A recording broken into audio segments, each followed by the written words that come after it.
Welcome to E360 TV, the live streaming and on-demand destination for influential voices and enlightened audiences. We offer trending, grassroots, and purpose-driven content across a diverse range of interests. E360 TV is more than just watching programs. We offer the ability to interact with live shows connecting audiences to real, authentic influencers and storytellers while streaming to millions of devices.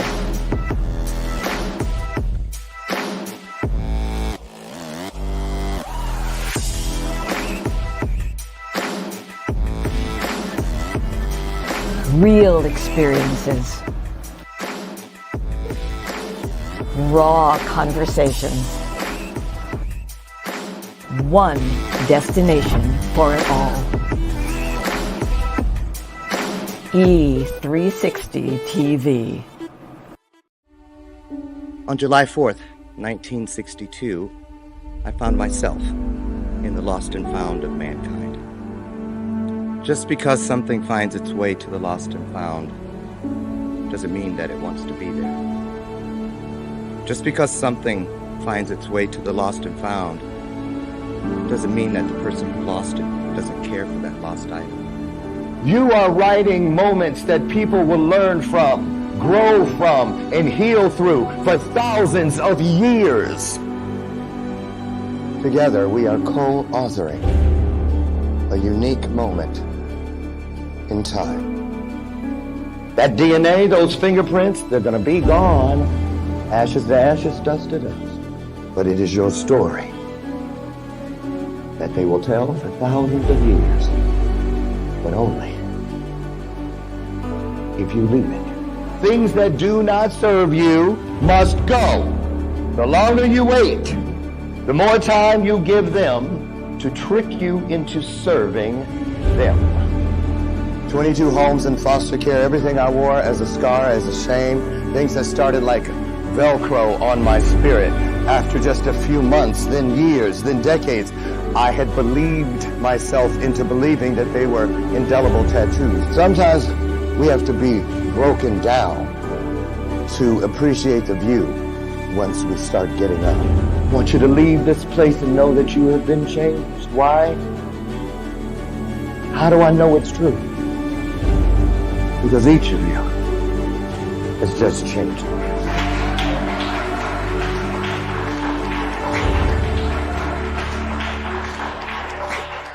You can navigate the legal and emotional journey of divorce and exit a marriage the way you entered it, with mindfulness, love, and respect. Solace Divorce Mediation is a full-service law practice helping couples focus on the health and well-being of children and their forever co-parenting family. Our streamlined divorce journey offers flat fees with an estimated completion time frame of 2 to 4 months. If you or a friend need us, visit solacedivorce.com.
Before you get it, baby, show me your soul.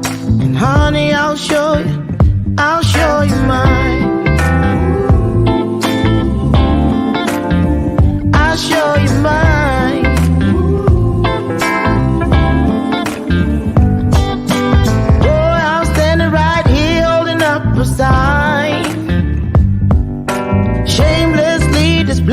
my state of mind.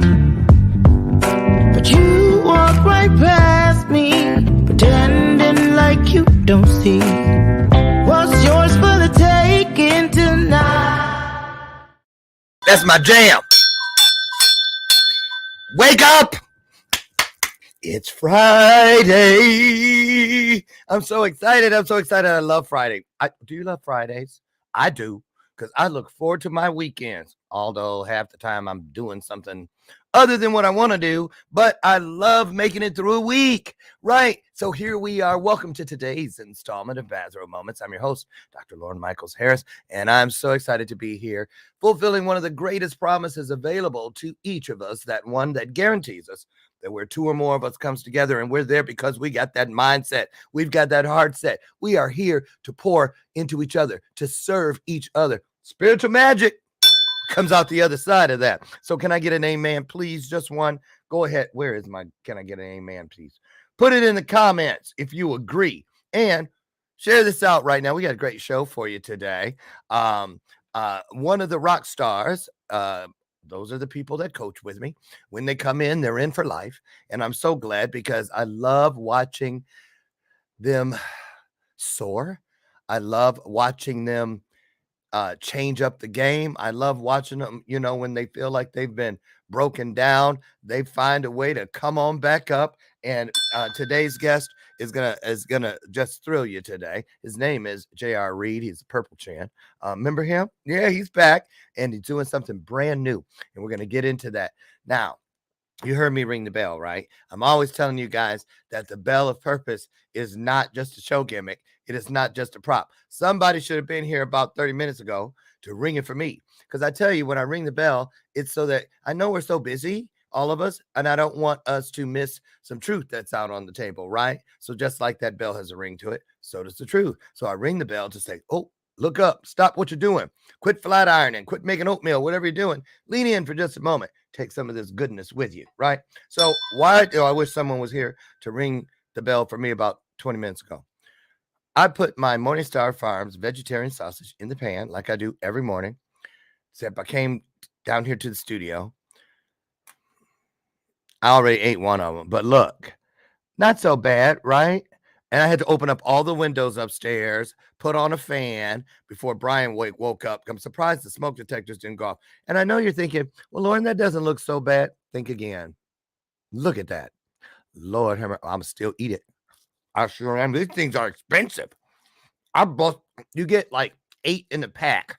And when you break down the cost, it's like 90 cents a piece. I ain't throwing this away. It's still good on the inside. Just like us. Sometimes we get burned on the outside, but we're still valuable on the inside. Take that with you. Welcome my sidekick, Miss Lucy McGillicuddy Ricardo. Love me some Lucy. She's been here all 6 years, and as far as I'm concerned, she's going to stay here. So what is so special about today's guest, outside of he's just an overall great guy, and he has a purple chin? He's on the spectrum. And not like, well, all people I know a bunch of them that are on the autistic spectrum, but each one of them is so different, just like each one of us. But what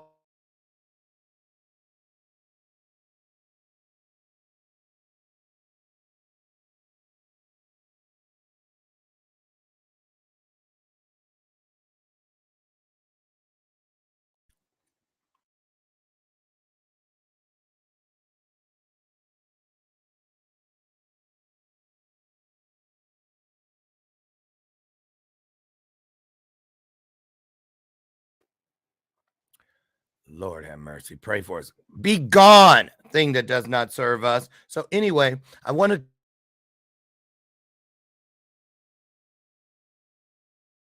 autism really is, because I'm gonna keep it real with you. Years ago, when I started coaching people and Tucker Bearden came to me, I had never really known an autistic person up close and personal.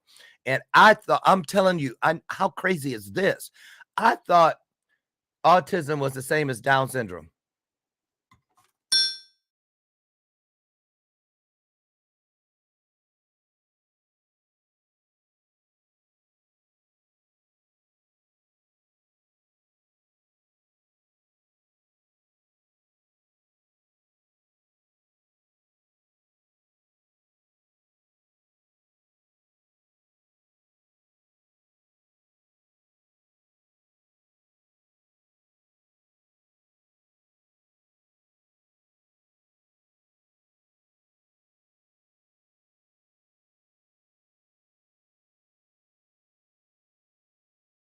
God. Lord. Here, let's just watch this. I'm trying not to cuss.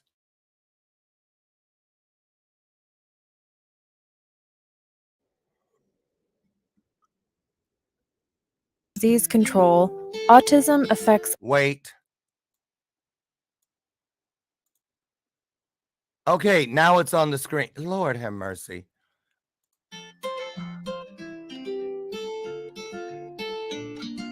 According to the Centers for Disease Control, autism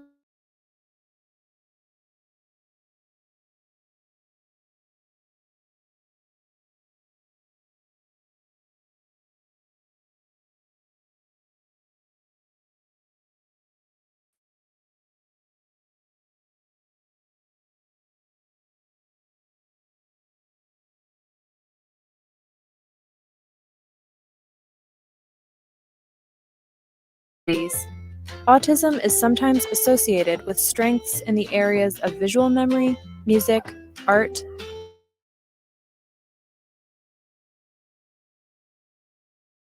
Autism is a spectrum disorder and varies significantly from person to person. Some people with ASD may require significant support in their daily lives, while others may need less support, and some live entirely independently. Changes in brain development associated with autism begin during the prenatal period. These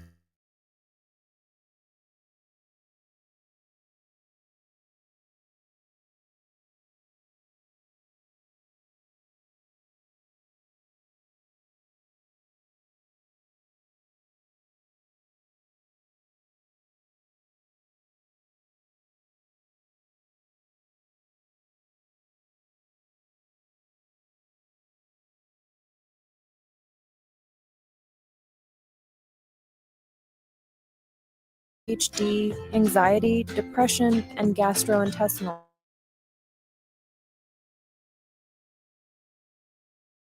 As adults, people on the autism spectrum can become employed and contribute in important ways to society. The world is a better place if the qualities of people who are neurodiverse are accepted and valued. The Duke Center for Autism and Brain Development provides state-of-the-art, interdisciplinary clinical care, conducts cutting-edge research, trains the next generation.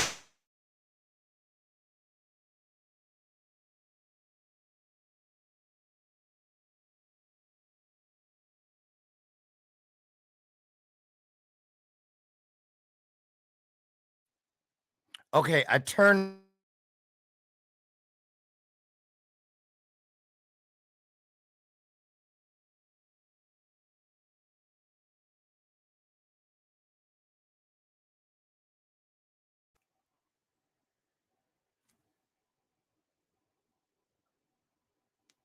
How often?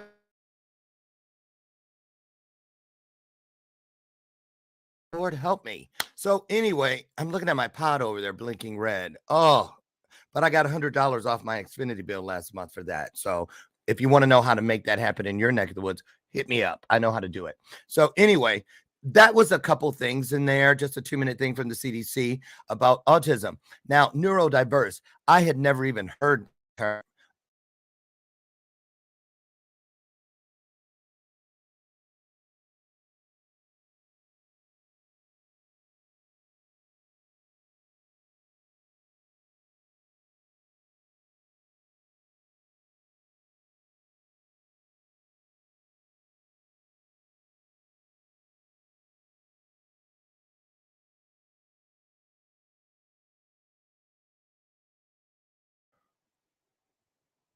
I'm just getting JR in here because at least he can keep talking when they kick me off. Here he comes.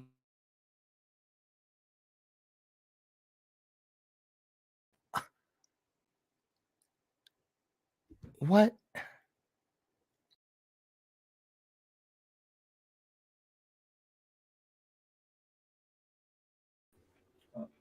Sorry, I was rocking to the music. You're probably going to have to run the show, JR, because Xfinity, you know, they're so lucky they don't put their address on the bill because I'd be picketing.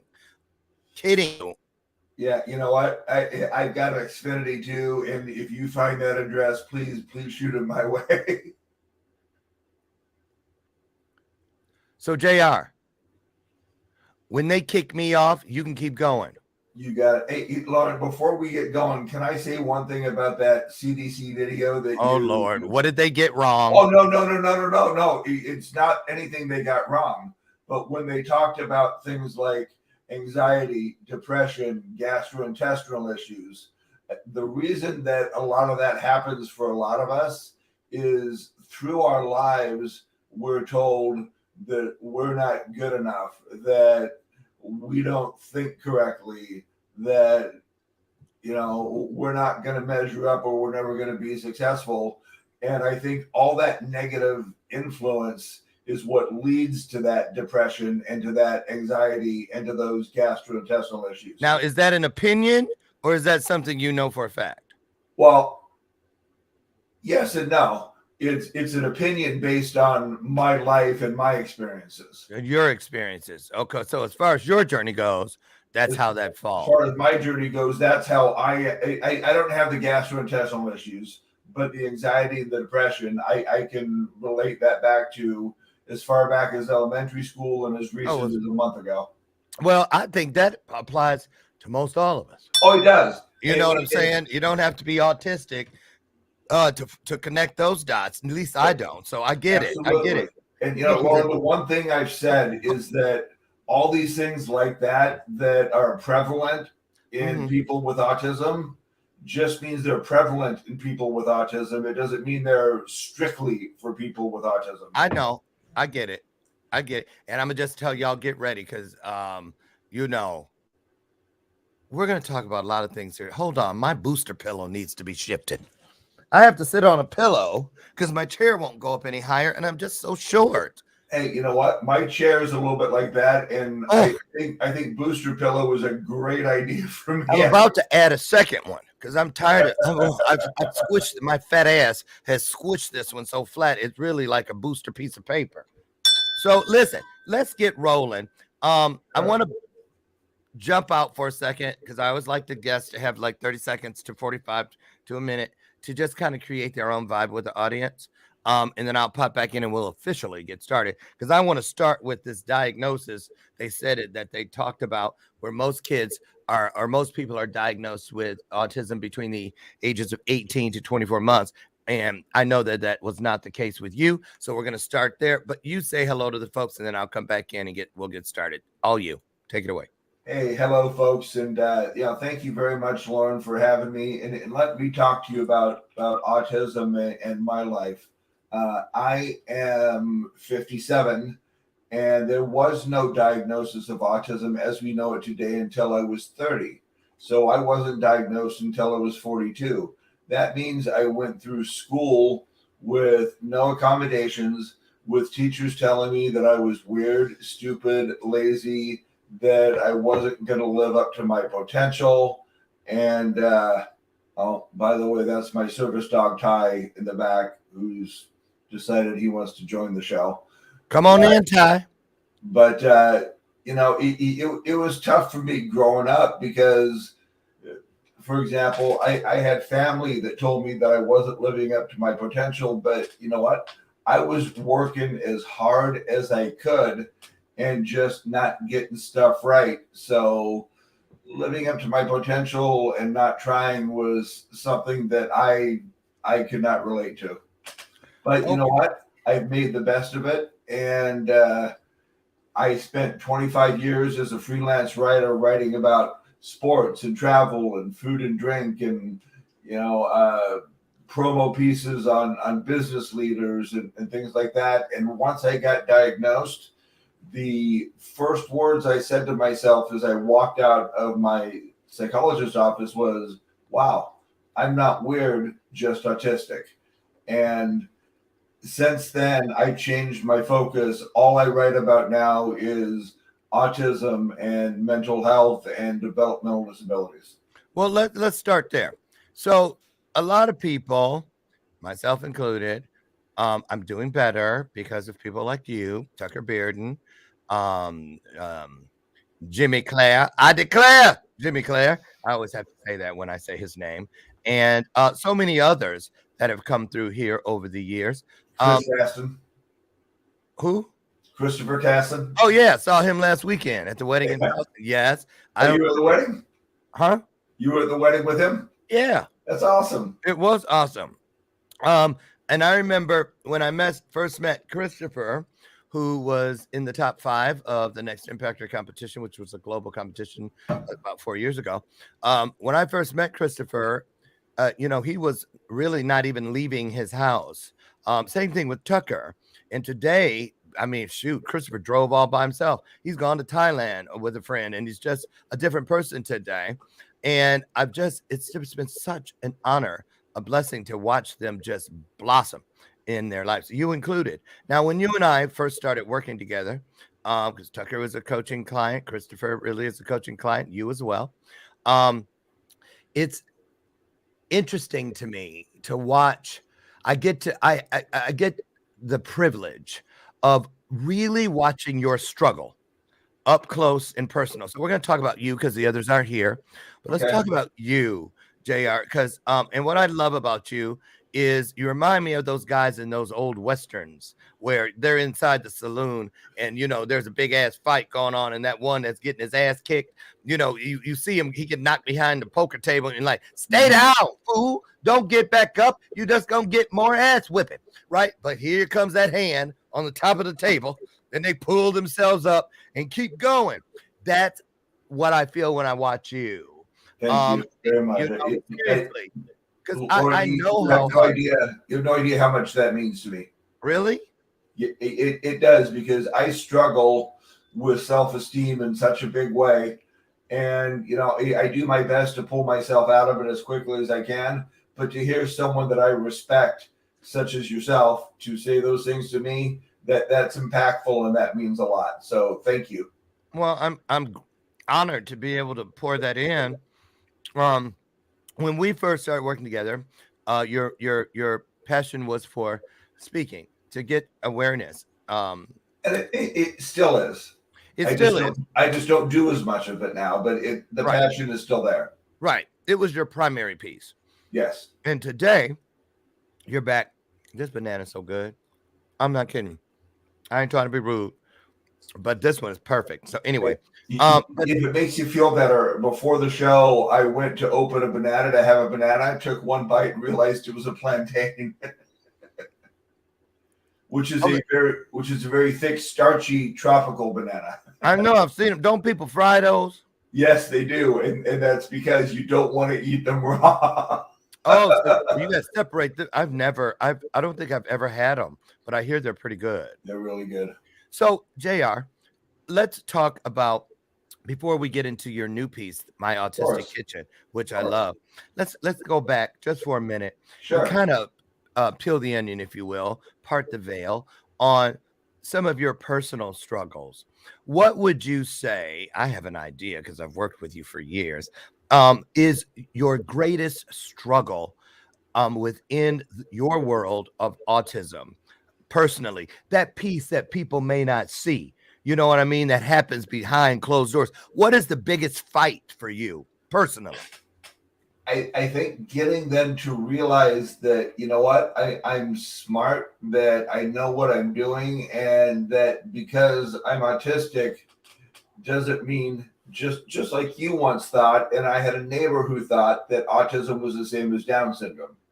I really did. I know, but I mean, so people looking at that and, going back to our generation, people younger than us don't understand this, but they see the Rain Man.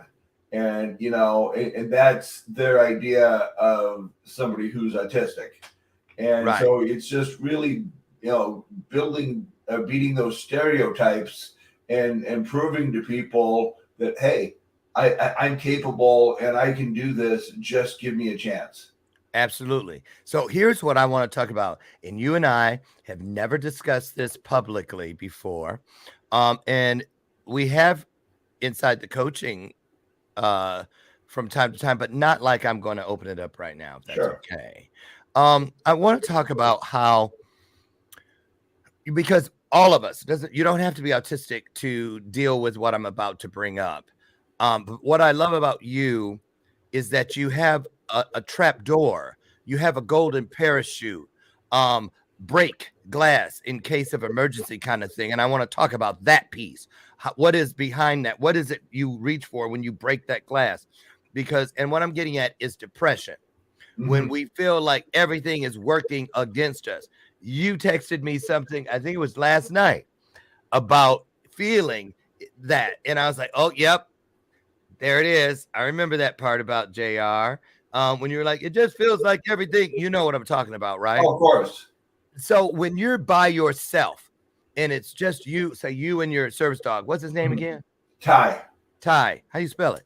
TYE. TYE. I want to get it right. And now the lady that I got him from takes rescue dogs and turns them into service dogs for people with autism and vets with PTSD. Nice. And she names them all acronyms. So TIE stands for Thank You Everyone.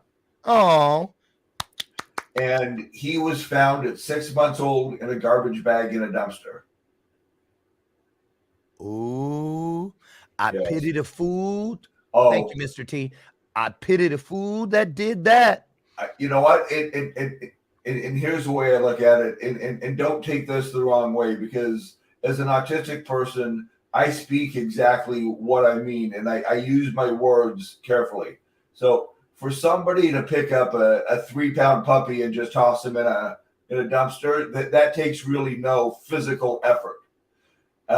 Black Lab at 6 months old probably weighs 20 pounds. That's taking the effort to lift 20 pounds into that dumpster. So that just takes a special kind of douche. Yes, sir.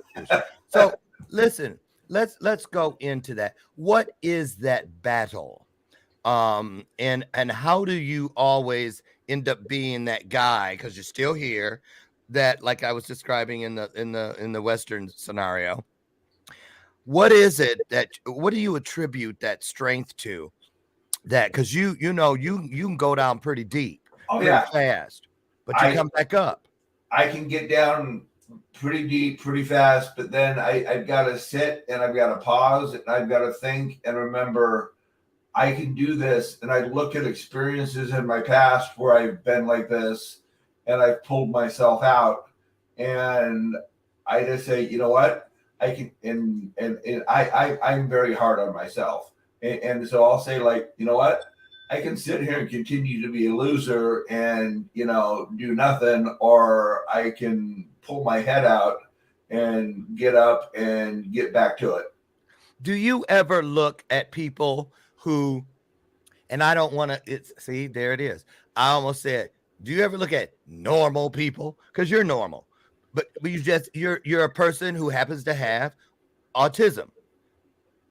Right. I look at people that are neurotypical, which is what you call people that are non-autistic, and I say, I look at them, and some of them are worse off than I am when it comes to stuff like that, and some of them are better.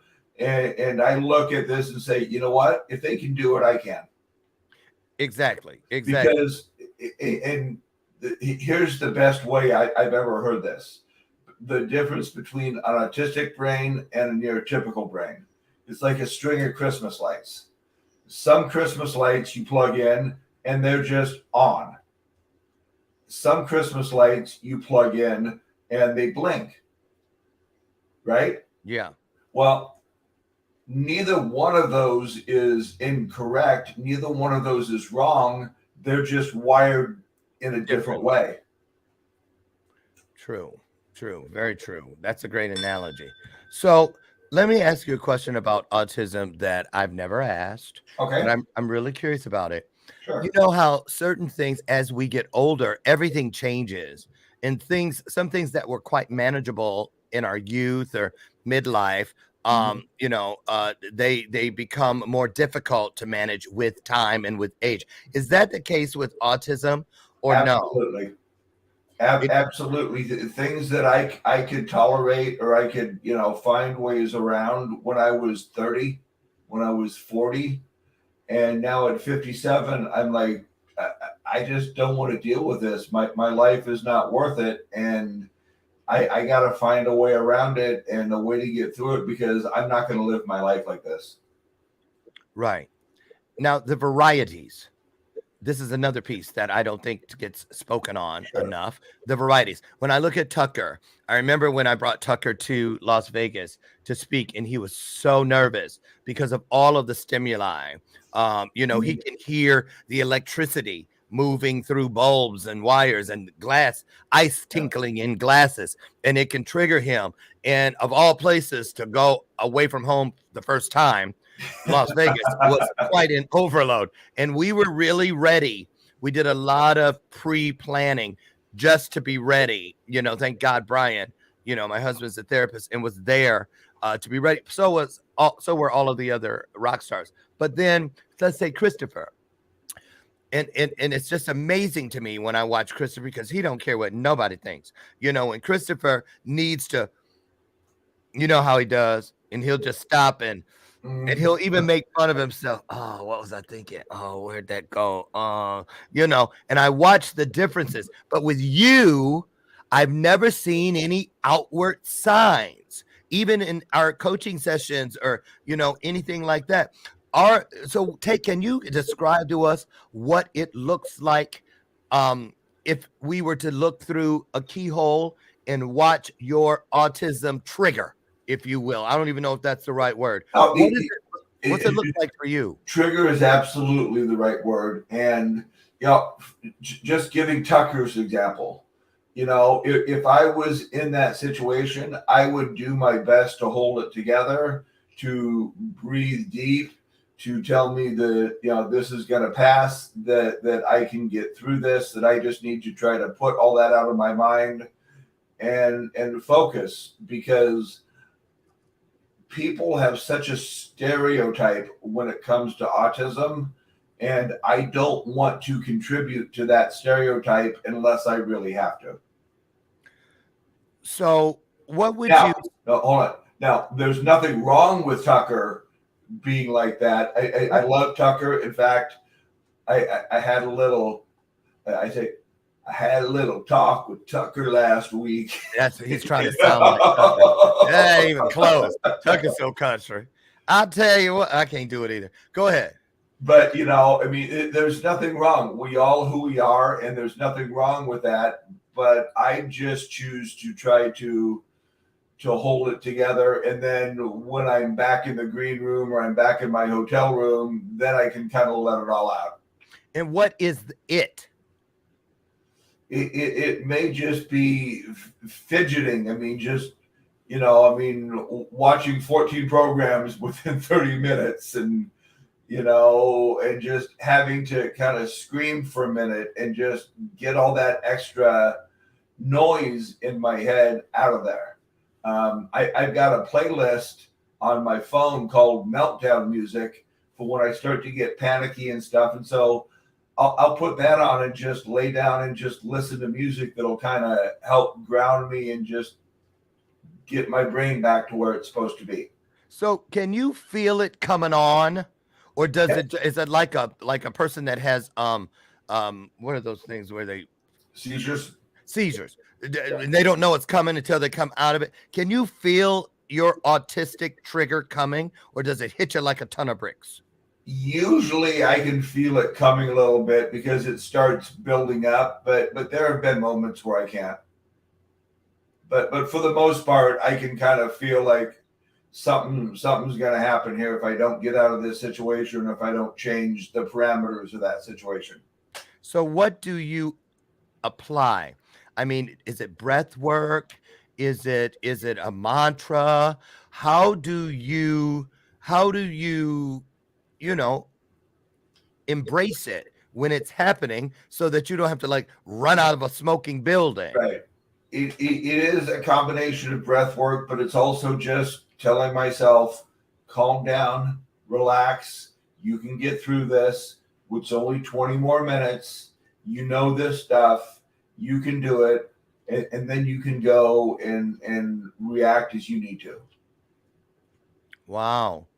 So one thing I've heard a lot about is that the population in general, am I saying it? Neurotypical people? Yes. that it would work better for all people on the spectrum if those of us who are neurotypical understood more about the autistic world. And you Absolutely. see what I mean? Because we Yeah. and talk about what I'm trying to say, because Well, I don't want to get it wrong. the way I look at it as, and it's not just with autism, Lauren, and you being a doctor, you know this, people fear what they don't understand, correct? And people don't understand autism, therefore they're a little leery of it, and they're kind of afraid of it. But if they would understand autism, a lot of that would go away. I get it. I get it. Here's a piece. Here's a piece. As a Now, Lauren, so here's an example for your life. I grew up in Long Beach, California, and since I was probably 10 years old, Long Beach surpassed San Francisco as the largest LGBTQ. I was just about to go to that. Yeah, and so I was raised around the LGBT community. So to me, it's just like a neighbor, you know, it's just what I grew up with. But I live in rural Missouri, a little too close to Arkansas. And, you know, Them taters ready yet, Paul? that's I'm right. just kidding. And let's My be family's honest. from Arkansas, and our family reunion is happening right now. So I was Well, just kidding. and Tucker lives in Arkansas also. I know. So- Christopher went and visited him on the way to South Carolina last week. And you know what? He and I just talked when we were talking last week. We're only 4 hours apart, so we're That's going to get awesome. together too. That's But awesome. but my point is, where I grew up, or where you live in Chicago, or major cities where the LGBT community is more prevalent, and you know, growing up. But you go to a place like, thank you. You go to a place like Arkansas, Oklahoma, Alabama. It's just people don't know anything about it, and they're afraid. They're prejudiced. So that's exactly, I was going into the right where you took us just now, but in a little different way. This month, June, is Pride Month. And this is the first year. Every day I wear something. I'm subtle with it. You know, I have an LGBT wallet. I'll carry it more in my hand because I'm not one. I don't march in the parades, but I don't take anything from people that do. It just isn't my thing. But I find my own subtle way to support. But the reason I've never been out there dressing up and riding on floats is because I've never thought that it should only be talked about 1 month out of the year. For my own self, I should live it every day because I'm this person every day. Absolutely. So there is Autism Awareness Month. And how do you feel that it's almost like the bell ringers, Salvation Army at Christmas? You know, everybody's stuffing money in there, but then in February, people are still hungry. People are still, there's no bell ringer. So people just like, I don't give shit, you know, but at Christmas, it's, oh, look at me. I am helping the hungry. You know what I mean?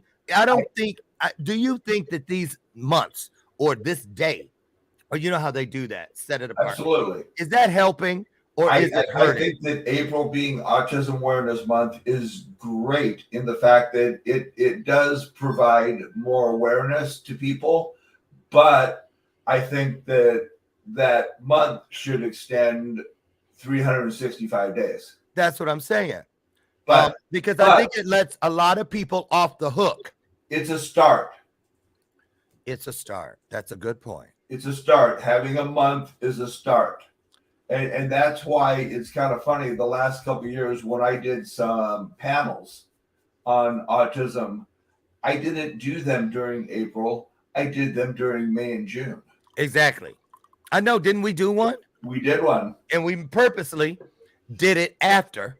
We did it after because, you know what? I didn't want to just be part of the 100 that was going on during April. I wanted to show people that this is something you do 365. Amen to that. Put an amen in the comments, y'all. So you were diagnosed. What year was it? 2006. 2006. Just from then till now. Any progress? Oh, yeah. Well, Overall, progress. as far as awareness. progress, maybe, but you know what? I learned why I am who I am, and I was able to embrace it. You know, for example, I covered the Anaheim Ducks of the NHL for 13 years. And because of all the noise and everything in the arena, I had to walk outside between the periods just to kind of clear my head. Well, I didn't know why I had to do that. I just thought it was weird. And, you know, but then after I got my diagnosis, I realized people on the spectrum have a lot of sensory issues. That's why I was doing it. So now I felt better about myself for doing it because I had a reason. Does it ever get better? Does it ever get easier? It can, if you know, you can find a little bit of ways, like, you know, you could put in earplugs, you know, that won't drown out all the noise, but it'll drown out a lot of the noise. So you can find little ways to get around it. But does it get better? Probably not. Here's a question. Sure. And I've never asked this to any of you all that I know that are on the spectrum, but I'm curious about it. I've seen Tucker dated for a while. It was almost, I think, going to be engaged or did get engaged, and it didn't work out. I know you've had a girlfriend while we were coaching together, or 2 or 3 or 4. No, it's one. I know it was one. Trying to make you sound like a player. And I don't think Christopher has been in a relationship at all that I know of since I've known him. Not that I'm aware of either. Right. So talk about the challenges of maintaining a romantic relationship. Do you know any autistic people where both of the couple are autistic? I do. I have a friend of mine who lives not too far from where I am, that he and his wife are both on the spectrum. But I will say that in my experience, when you're meeting somebody and you're talking in that early stages of, you know, do I want to date? Do we not want to date? When people hear the word autism or autistic, they tend to go bye-bye. But again, almost a person when you're on a first date and you say, for instance, you were an ex-felon or something, right? And you tell them that, they're like, why is that? Because then again, I've learned over time to not be offended by that because of what I just said earlier. People fear what they don't understand. And how do you bring it in? How do you bring it in, JR? I tell them early on, because you know what? It's really part of who I am. And, you know, they're going to need to know if we're going to date. And I just say, hey, you know what? I'm autistic. I'm on the spectrum. This is how it affects me. And it's nothing that you really need to worry about, but there may be a little quirk or two that, you know, we can work on. So what has been the most shocking response that you've ever gotten, if you remember, when you were vulnerable and transparent about your condition? Why would I want to date somebody like you? Somebody actually said that? Yes. That's like saying you people. Yeah. And I took Ty on a first date one time, and she looked at my service dog and she had a drink and she was gone. Apparently she didn't want a chaperone on dates. So how do you keep trying after, like, why would I want to date someone like you? How long did that affect you? Do you remember, or does it still today? It still does. I have not even tried to date in close to 3 years. Haven't even looked at anybody because I don't want to deal with it. That's heartbreaking. It is. So are most autistic people single? I don't have the stats on that, but I will say that a large percentage of those that I know are single. So what about dreams of having a family and things like that? It's heartbreaking. It can be tough. You know, I got lucky in that I wasn't diagnosed until so late in life. So I was able to get married and stay married for 10 years and had a daughter who just had a baby 2 months ago. I saw the grandpa. Thank you. So, you know, for me, it worked out okay, but, you know, it's nothing that's going to probably pick up again. But so how did it happen before the diagnosis? And now on the other side of the diagnosis, not so much. Do you think if you had known before, you might not have gotten married, you might not have had a daughter? no, I think if I had known earlier, I would have been able to recognize some of the quirks and the traits and maybe find a way to work on them a little bit. Not to get rid of them, but to kind of control them and, you know, explain to somebody, hey, this is why I am who I am. This is why I do this. Do you ever think that, do you feel that your divorce, yes or no, had any part, what was your divorce, did your autism diagnosis play into your marriage not working out? No, it had to do with the fact that she was sleeping with 2 other guys. Oh, well, there it is. Ew, damn. Greedy much, Yeah, right? really. My God, it couldn't one. Okay, got it. Really? Right. That's the best news I heard today. Now, if you want to dig deep down, maybe she was sleeping with those other 2 guys because I was autistic and weird. But you know, she was sleeping with 2 other guys. So no offense, but it kind of just sounds like she was kind of a fill in the blank. So she is bipolar and stopped taking her medicine years ago. Well, there you go. Yeah. So another okay. So let's turn the corner and talk about your new passion piece on the screen, My Autistic Kitchen. Take us inside of this. I think it's absolutely brilliant. And that was what made me reach out. I saw it and I said, I got to get JR back on the show because I love this idea. Talk about that if you could. So I love to cook. I started when I was 16. I worked at a restaurant in the kitchen. They wanted to hire me as a waiter, and I said, I want to work in the kitchen. And I begged them to give me 2 shifts to work in the kitchen, and then they could decide what they wanted to do. Well, after those 2 shifts, they kept me around. You know, that's where I kind of got my passion. I learned how to cook. I kind of learned what flavors go together, different styles for cooking. And I took that then to work in another kind of fast food casual restaurant, but where I had control over the menu and I was able to come up with specials and things. And that really kind of fueled my creativity. And then I went on to work for several years running a restaurant kitchen that I absolutely loved. But by that point, I had a young family, and 70 hours a week in the kitchen just was killing me. So I kind of walked away. But I never lost my passion for cooking. I kept cooking at home, and I kept developing recipes, and I kept figuring out what flavors went together. And as I'm thinking about this, you know, so many people on the spectrum have food sensitivities, which, by the way, is different than an allergy. And let me give you an example of that. I'm allergic to iodine, which is in table salt, not kosher salt or sea salt, table salt, but it's also in 90% of fish. So I cannot eat seafood and I cannot eat table salt because there's an allergy. Now, I have a food sensitivity for mayonnaise and mustard. I don't like the texture and the way they feel in my mouth.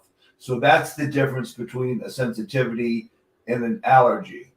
And part of what I'm talking about on this blog is food sensitivities and what things we can do to get around. So, for example, when I have a recipe that calls for mayonnaise, I'll add a little bit of Greek yogurt and some lemon to it to make a change. And what I'm doing and going to do is soliciting ideas from people on what their food sensitivities are, so I can try to create recipes that get around those food sensitivities. And I just want to show people that, you know what, there are simple foods, comfort food dishes that are so easy to cook that you can do and make good food, whether it's just you, for your family, for your friends, for parties, and you can just have time with food in the kitchen.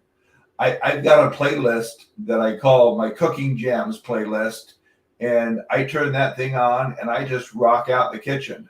Now, I do have a half a dozen songs on there that I will not use when I've got a sharp chef's knife in my hand because I'm afraid to lose a finger, from rocking out. But to me, it's just sharing my passion with other people that are both on the spectrum and off the spectrum, and giving them access to things that are easy and fun to cook. I'm back for a minute or however long they allow me back in. Awesome. I was watching on the other device, even though I was booted. Are you there? Okay. I'm there. Natasha Crop. Hey, Natasha, you're absolutely right. And I don't look at these things as disabilities. I look at them as who we are. And I love what she says here. And exceptionality is a great word. I love it. Yes. I love it. And here's a good one. Wait a minute. Let me get it in before they kick me off again. Lori Whitney said, "Who paid for the drink?" Well, mine is coffee, and she's talking about that date. Oh, I'm sure it was you. I did because you walked before the bill came. I bet you. I'll be right back. I'm going to the bathroom to powder my nose, and then well, you know what? Just like the person who put the puppy in the dumpster, karma is the real thing. I could have dealt with, I'm going to powder my nose, I'll be right back. Mine was, I gotta go. Hey, I know that's right. Hi, Terry.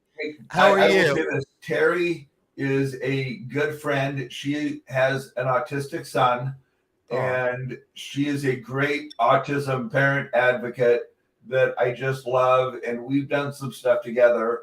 And I got to tell you, her son Jacob is so awesome. He is in his mid-20s. Shout out to Jacob. In his mid-20s, he has most people on the spectrum have some kind of a special interest, that we're pretty hardcore about. His is weather. He does on Facebook, he does a weather report. Really? Yes. Ooh, Terry, can you drop a link or where we can find it in the comment section? I'd love to check that out. And I'd love to have Jacob on the show if he's interested. And Terry is a great artist and a gardener, and she does so much for the autism community here in Southwest Missouri. Well, thank you for that. Shout out to you too, Terry. On the screen, you'll see JR's Instagram at My Autistic Kitchen. And also, if you want to go to the website. And can I say something about the website? No. Okay, thank you. I'm kidding. Go ahead. So as of last night, it is now finally up live. Thank you, Jesus. There's only a handful of recipes, but I wanted to start with just 4 or 5 and then start adding them as we go. But what I want to do is solicit from people and say, hey, I've got this kind of allergy, or my son or daughter won't eat this, or I won't eat this. Let me know those things, because then I can develop recipes that will actually cater to the audience. Macaulay Culkin at 61. I'll be 61 on 4th of July, and the African-American version. I just had a download. Why don't you consider creating a television show, a cooking show, and bring it to Trajectory TV? I have actually thought about that. That was one thing I was going to talk to you about after the show. Divine timing at its best. I am just so excited. I love this idea. It is absolute brilliance, as are you. And let me ask you this: an Autistic Kitchen question. What is your favorite dish to prepare? What's your jam? That thing when you make it, it's a slam dunk. the first recipe that I put on the website is called Nona JR's red sauce. Nona is Italian for grandma. Right. And I make my red sauce, tomato sauce, like an old Italian grandma. So it cooks and yep. That is one of my favorite things to cook. And you know what? I'm all about comfort food from all around the world, whether it be gumbo from the South or chicken adobo from the Philippines. Wait, you make a good gumbo? Oh, yeah. Oh, you need to put that one up there. I have never tried my hand at it, but I want to. But I will say this: my gumbo has chicken and sausage because I'm allergic to seafood. Fine. But you can easily replace the chicken with shrimp and oysters and stuff like that. Or as my cousin Joy would say, strimps. Strimps. Love that. Love that. Listen, we are out of time for today, but what a great time I've had with you as always.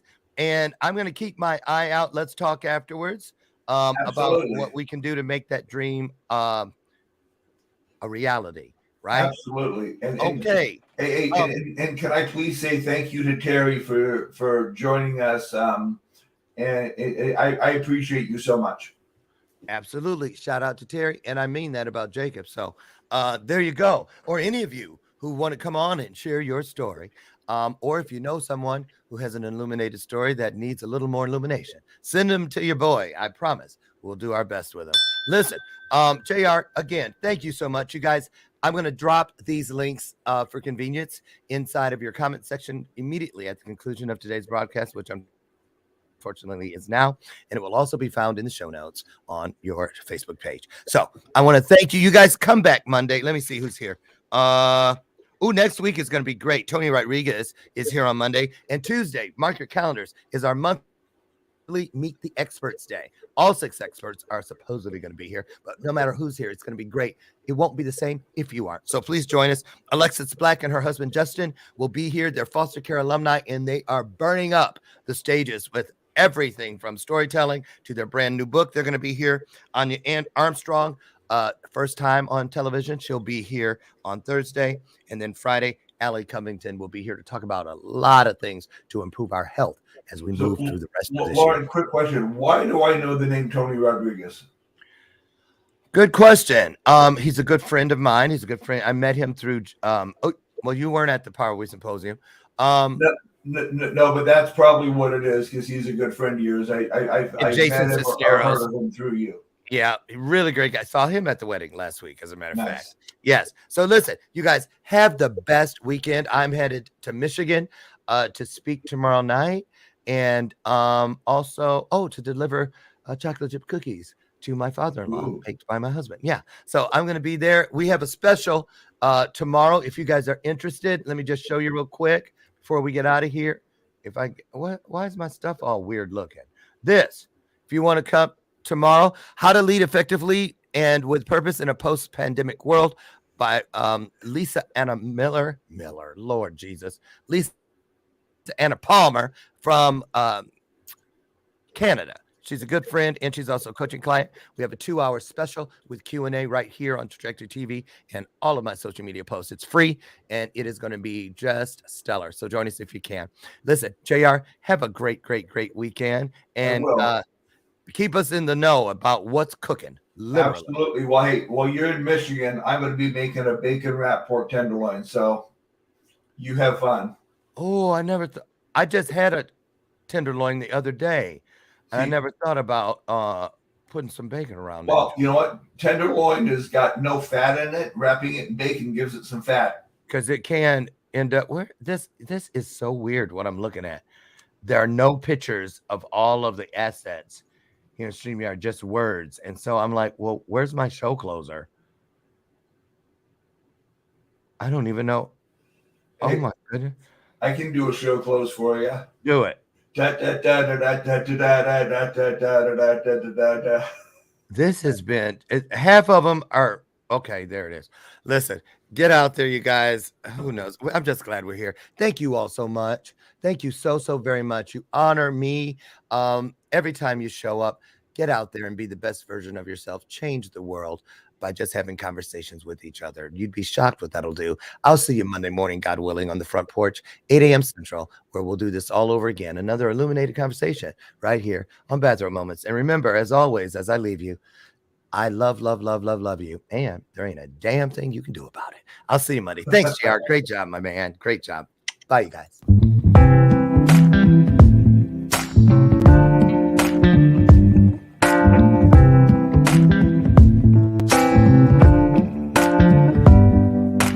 Show me your soul.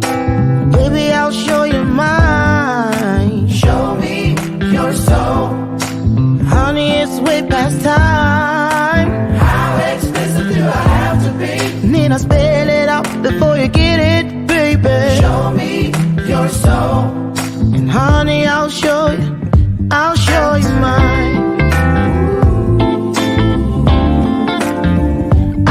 you mine.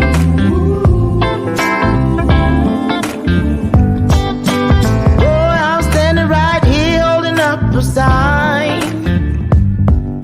shamelessly displaying my state of mind.